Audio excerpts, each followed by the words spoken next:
Hello guys, आज हम बात करने वाले हैं 10th क्लास विज्ञान साइंस एनसीईआरटी। आज हम एनसीईआरटी 10th क्लास का चैप्टर 1 रासायनिक अभिक्रियाएं एवं समीकरण को पढ़ेंगे और समझेंगे। तो टॉपिक नंबर 1 रासायनिक अभिक्रिया। तो दो या दो से अधिक पदार्थ एक या एक से अधिक नए गुणधर्म वाले पदार्थों का निर्माण करते हैं, उन्हें रासायनिक अभिक्रिया कहते हैं। यानी हम कह सकते हैं कि जब दो पदार्थ आपस में मिलकर एक नया तत्व बनाएं, उसे रासायनिक अभिक्रिया कहते हैं। एग्जाम्पल में हाइड्रोजन और ऑक्सीजन मिलकर जल का निर्माण करती हैं, अर्थात H+O2 आपस में मिलकर H2O का निर्माण करती हैं। तो ये क्या है? अब ये H+O2 इजिकल टू H2O। तो ये क्या हो गया? ये हो गया रासायनिक अभिक्रिया, क्योंकि इसमें दो या दो से अधिक पदार्थ मिलकर एक नए पदार्थ का निर्माण करते हैं। तो H2O क्या हो गया? नया पदार्थ। और ये क्या हो गया? दो या दो से अधिक पदार्थ आपस में मिल रहे हैं और एक पदार्थ का निर्माण कर रहे हैं। रासायनिक अभिक्रिया में शामिल, तो इसमें बहुत सी चीज़ें शामिल होती हैं। नंबर 1, अवस्था में परिवर्तन, रंग में परिवर्तन, तापमान में परिवर्तन, गैस का उत्सर्जन, वाष्पीकरण, ऊर्ध्वपातन, आवेशन, आपकेंद्रीकरण। आगे हम पढ़ेंगे दैनिक जीवन में होने वाली रासायनिक अभिक्रियाएं। तो हमारे दैनिक जीवन में बहुत सारी क्रियाएं हैं जो कि रासायनिक से संबंधित हैं। उनमें नंबर 1 आता है आपका भोजन का पाचन, यानी जो हम खाते हैं भोजन, तो जो वो चीज़ पचती है तो वो चीज़ भी रासायनिक अभिक्रिया में आती है। दूसरा है श्वसन। श्वसन का मीन्स होता है कि सांस लेना, मतलब सांस लेना और छोड़ना, वो श्वसन के अंतर्गत ही आता है। तो जब हम सांस लेते हैं तो उसमें ऑक्सीजन अंदर जाती है और बाहर CO2 निकलती है, तो वो चीज़ भी रासायनिक अभिक्रिया में आती है। नंबर 3, लोहे पर जंग लगना। जब ऑक्सीजन और जल आपस में संयोग करते हैं, उस अवस्था में लोहे पर जंग लगती है नमी के कारण, तो वो चीज़ भी रासायनिक अभिक्रिया के अंतर्गत ही आती है। आगे दूध से दही का बनना, तो बैक्टीरिया के कारण दूध से दही बनता है, वह चीज़ भी रासायनिक अभिक्रिया में आती है। आगे हम पढ़ेंगे अभिकारक किसे कहते हैं। तो ऐसे पदार्थ जो किसी रासायनिक अभिक्रिया में भाग लेते हैं उसे अभिकारक कहते हैं, और उनसे जो पदार्थ प्राप्त होता है उसे उत्पाद कहते हैं। जिसे अभी हमने एग्जाम्पल पढ़ा था H+O2, यानी H+O2 इक्वल H2O, अभी हमने पढ़ा था। अब इसमें H+O2 अगर हम देखें तो ये क्या होगा? अभिकारक, और ये क्या होगा? उत्पाद। जब दो अभिकारक आपस में मिलते हैं तो उत्पाद का निर्माण होता है। ठीक है, आगे हम पढ़ेंगे रासायनिक समीकरण। तो रासायनिक समीकरण को रासायनिक समीकरण द्वारा निरूपित किया जाता है, मतलब रासायनिक अभिक्रिया को रासायनिक समीकरण द्वारा निरूपित किया जाता है। जो थ्योरी होती है उस थ्योरी को हम संकेत बाई संकेत लिखते हैं। जैसे इसमें दिया है, देखो, रासायनिक अभिक्रिया के अभिकारक और उत्पादों में पदार्थ के प्रतीकों यानी सूत्रों का इस्तेमाल करके, आप जैसे अभी हमने लिखा था H+O2 इजिकल टू H2O। अब इसमें ये H क्या है? हाइड्रोजन। तो हम हाइड्रोजन को हाइड्रोजन ना लिखकर H लिखेंगे, ऑक्सीजन को O2 लिखेंगे और जल को H2O लिखेंगे। ठीक है, तो मतलब ये हम प्रतीक लगाते हैं। तो H+O2 इजिकल टू H2O। अब इसमें S क्या होता है? सॉलिड होता है। I लिक्विड, I नहीं, L लिक्विड होता है। G4 गैस होता है, ये तो आप सभी को पता ही होगा। ओके, रासायनिक समीकरण को संतुलित करना। देखिए इसमें दिया है Fe+H2O is equal to Fe3O4 plus H2। तो आपको दोनों तरफ सेम करने। अगर मान लीजिए इधर यानी कह सकते हैं अभिकारक कौन सा है? ये वाला। उत्पाद कौन सा है? ये वाला। अब इसमें अभिकारक में Fe के पास कितना स्टेम? 1 है, उत्पाद में Fe कितने 3 हैं, और अभिकारक में H के कितने 2 हैं, इधर H के कितने हैं 2, इधर O के कितने हैं, मैं अभिकारक में O के 1, इधर O के 4। हमें दोनों तरफ सेम करने, क्या करें, देखिए पहले हम अभिकारक 1 है Fe में और उत्पाद में Fe 3 बार है, तो हम Fe में पहले 3 से गुणा करेंगे, दोनों तरफ सेम हो गए, इधर भी 3 हो गए और इधर भी 3 हो गए। आगे हम बात करेंगे H की, H इधर कितना है 2 है, इधर कितना है 2 है, चलिए छोड़ दीजिए। O की बात करेंगे, इधर यानी अभिकारक में O कितना है 1 है, इधर O कितना है 4 है। तो यदि हमें 4 करना होगा क्या करेंगे हम बताइए, अगर हमें 4 करना होगा, उत्पाद में कितना है O 4 है, इधर O 1 है, तो यदि हम यहाँ पर 4 से गुणा कर दें, अगर हम 4 लिख दें, यहाँ पर हम लिखेंगे 3, यहाँ लिखेंगे 4। अब कितना हो गया, यहाँ पर Fe का 3 हो गया, यहाँ पर Fe का 3 हो गया, यहाँ पर H का कितना हो गया, इधर H का हो गया 2 4 दूनी 8, यानी हम पर 8 हो गया। अब इधर H का कितना है, अभी भी 2 है, तो हम यहाँ पर 4 से गुणा करेंगे, तो 4 दूनी 8 हो जाएगा, 8 हो गया। इधर O का कितना है 4 है, इधर भी O का 4 है। अब दोनों तरफ बराबर हो गए। अब हम इसे लिख सकते हैं 3Fe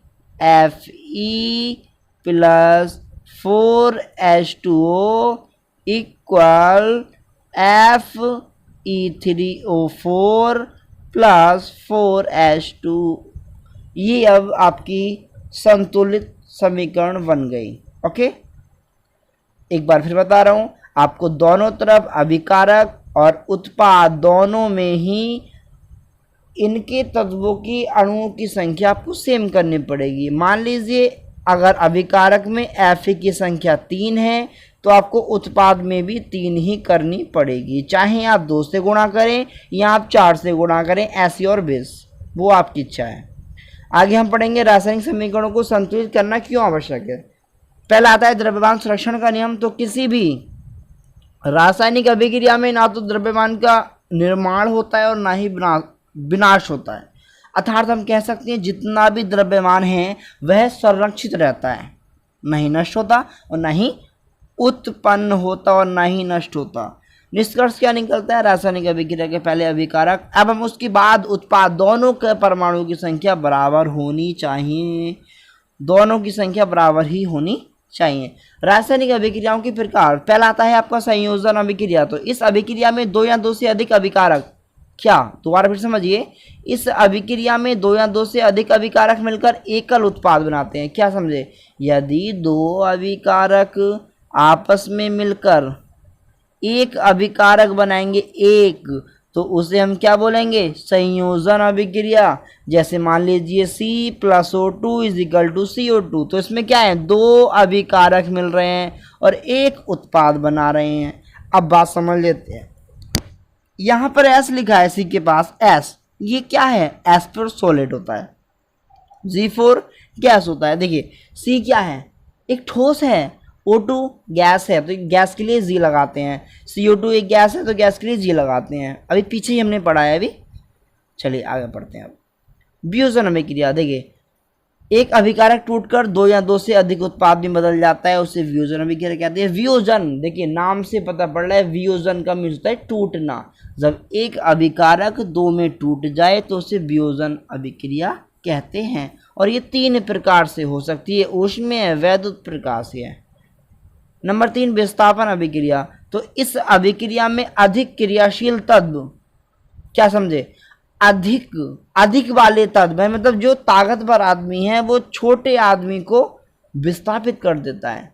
मतलब जो ताकत है, यानी जिसके पास ताकत है वो छोटे वाले तत्व को विस्थापित कर देगा। अर्थात देखिए इस समीकरण में क्या हो रहा है, Fe यानी लोहा CuSO4 यानी कॉपर को विस्थापित कर देगा, मतलब कॉपर के स्थान पर खुद बैठ जाएगा। देखो इसमें बैठ रहा है ना, बैठ रहा, यहाँ पर Fe बैठ गया Cu की जगह और Cu को अलग कर दिया इस तत्व से। तो मतलब अधिक क्रियाशील वाला तत्व छोटे क्रियाशील वाले तत्व को विस्थापित करता है और खुद उसकी जगह बैठ जाता है, उसे विस्थापन अभिक्रिया कहते हैं। नाम से पता पड़ा है, विस्थापन यानी विस्थापित करना यानी अपनी जगह से हटाना। द्विविस्थापन अभिक्रिया, तो इस अभिक्रिया में उत्पादों का निर्माण दो यौगिक के बीच आयनों के आदान प्रदान से होता है। जब दो यौगिकों के बीच में आयनों का आदान प्रदान होता है उसे द्विविस्थापन अभिक्रिया कहते हैं। Example Na2SO4 plus VaCl2 equal VSO4 plus 2NaCl। ठीक। पांचवा है अपचयन और उपचयन।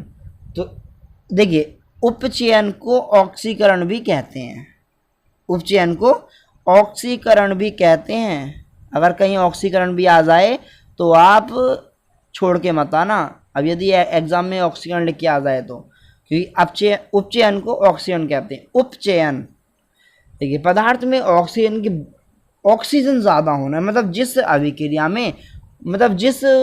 अभिक्रिया में ऑक्सीजन ज़्यादा हो और जो हाइड्रोजन है वो कम हो, यानी उसका ह्रास हो, उसे ऑक्सीकरण या उपचयन बोलेंगे। और जिस पदार्थ में हाइड्रोजन का ह्रास हो, हाइड्रोजन की वृद्धि हो या ऑक्सीजन का ह्रास हो, उसे अपचयन कहते हैं। C+O2 is equal to CO2, CuO plus H2 is equal to CuH2O। अब यहाँ पर हम देखेंगे तो यहाँ पर क्या है, इस अभिक्रिया में देखेंगे, देखिए CuO plus H2 is equal to Cu। अब यहाँ पर क्या है, CuO है, यहाँ पर क्या है, Cu है।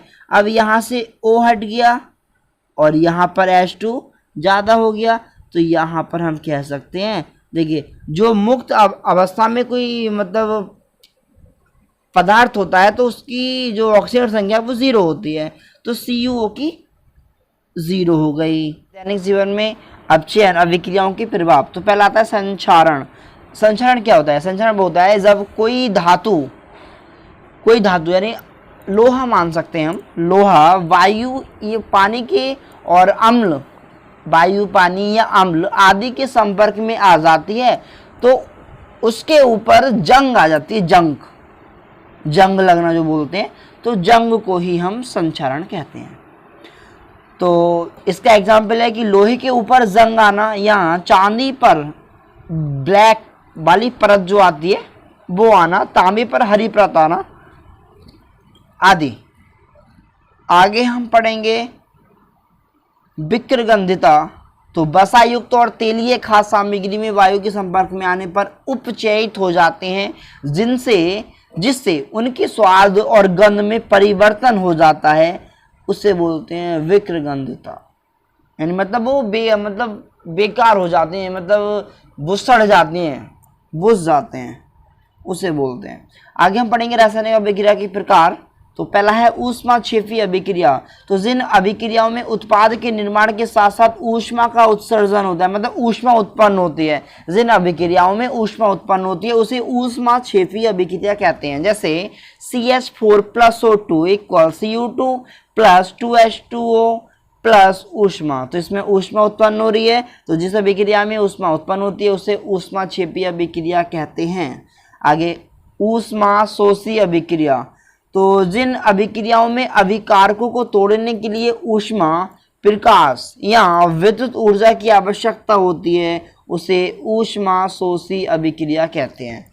ओके गाइस, आज की वीडियो में से इतना ही। Okay bye, thank you very much.